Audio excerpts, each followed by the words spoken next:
पटना की लोकलिया लोकलिया ठोकलिया।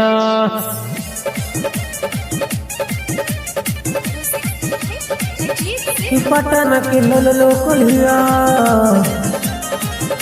दुसाद जी के ठोकलिया। जो बना देखा के जले करे पढ़ाई सब जाता करेला करता लड़ाई। ए भाई अरे सुनो अरे जो बना देखा के जले करे पढ़ाई सब जाता करेला करता लड़ाई।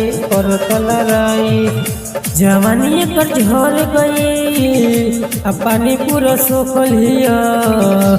पटना के लोकलिया दुसाद जी के ठोकलिया। पटना के लोकलिया दुसाद जी के ठोकलिया। पटना के लोकलिया दुसाद जी के ठोकलिया। दुसाद जी के ठोकलिया।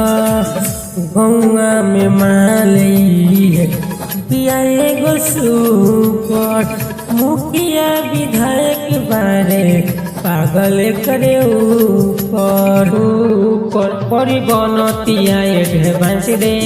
बड़ी दिक्कत से मिल रहे चांस रे।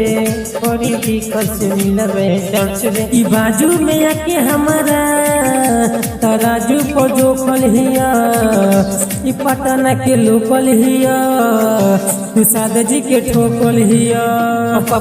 पटना के लोकल हिया दुसाद जी के ठोकल हिया। पटना के लोकल हिया दुसाद जी के ठोकल हिया।